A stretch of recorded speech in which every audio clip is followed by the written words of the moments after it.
Dear students, সবচেয়ে গুরুত্বপূর্ণ একটা গ্রামার নিয়ে হাজির হলাম, পাংচুয়েশন মার্ক। যা নিয়ম ছাড়া তোমার পরীক্ষা অ্যান্সার করো, লাস্টে পরীক্ষার সময় শেষে দেখো 2, 1 এরকম পাও। কিন্তু আমি ক্লাস 6 to 10 প্রত্যেকটা ক্লাসে যে নিয়মে আসে পরীক্ষায়, আজকে বিশ্বাস না হলে আজকে তোমরা মিলাই দেখবা বোর্ড কোশ্চেনগুলো, প্রশ্নগুলো ওই 5 মার্কের জন্য 5টা নিয়ম করেছে মাত্র।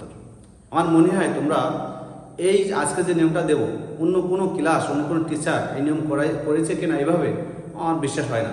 আমার দেখাতে পারলে কমেন্টে জানিও। এমনভাবে আমি এই ক্লাসগুলো আমি দেখাবো তোমাদের, একদম মিলে যাবে বোর্ড কোশ্চেনের সাথে। 5 মার্কের জন্য 5টা নিয়ম, একদম সহজ নিয়ম। তো আমি প্রথম ক্লাসে 2টো নিয়ম দেখাবো, পরবর্তী ক্লাসে আমি বাকি 3টে নিয়ম দেখাবো। তো সবচেয়ে 3 নাম্বার আর 5 নম্বর নিয়ম পরীক্ষায় বেশি আসে। তো কথা না বাড়িয়ে আমরা দেখি।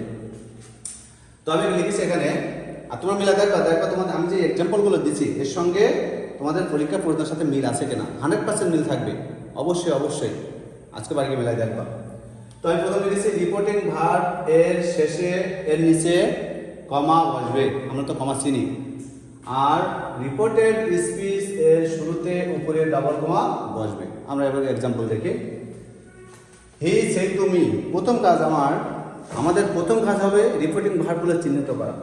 তো এখানে আমরা রিপোর্টিং ভার্বটা চিহ্নিত করলাম।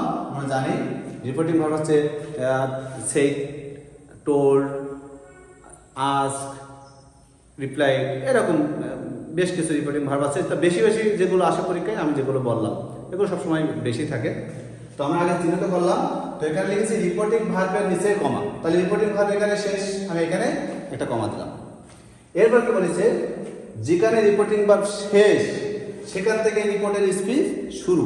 তাহলে রিপোর্টের স্পিচ এখানে লেখা কি আছে, রিপোর্টের স্পিচের শুরুতে উপরে ডাবল কমা। তাহলে রিপোর্টের স্পিচের শুরু কোথা থেকে, এখান থেকে। তাহলে আমি এখানে উপরে কি করব, ডাবল কমা দেব, ডাবল কমা বসবে।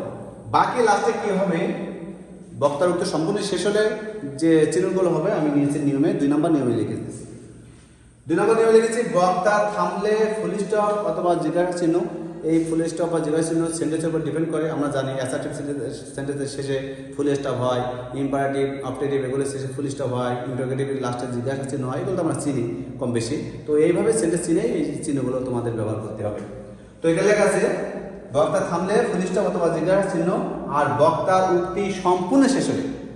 কারণ একটা বক্তা উক্তি একজন বক্তার 2 থেকে 2 এর অধিক উক্তি থাকতে পারে। এই জন্য এই কথাটা বললাম যে বক্তার উক্তি সম্পূর্ণ শেষ হলে শেষে ডাবল কমা বসবে। মানে ডাবল কমার ভিতরে একজন বক্তা যদি 2-3 সেন্টেন্সে কথা মানে তার উক্তি ওখানে উক্তি থাকে, তাহলে ভিতরে কোথাও ডাবল কমা হবে না, প্রথমে আর শেষে ভিতরে ফুল স্টপ বা জিজ্ঞাসা চিহ্ন বসবে। তো এখানে লিখেছি আগে আমার রিপোর্টিং ভার্বটা চিহ্নিত করতে হবে। আমি রিপোর্টিং ভার্বটা চিহ্নিত করলাম। তো প্রথম 1 নম্বর নিয়ম অনুযায়ী রিপোর্টিং ভার্বের শেষে কমা বসবে এবং রিপোর্টের স্পিচের শুরুতে উপরে ডাবল কমা বসবে। তাহলে I came to Bogura this afternoon, এইখানে বক্তা থামেছে কারণ এখান থেকে নতুন করে আরেকটা সেন্টেন্স শুরু হয়েছে।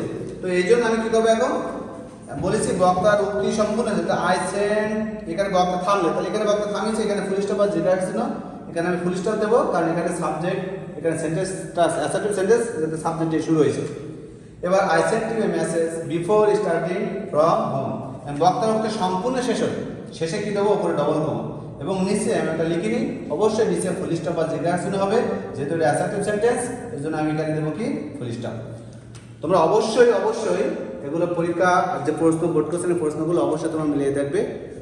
আমি শিওর যে তোমরা এগুলো খুব ভালোভাবে বুঝতে পারবে। ধন্যবাদ সবাইকে।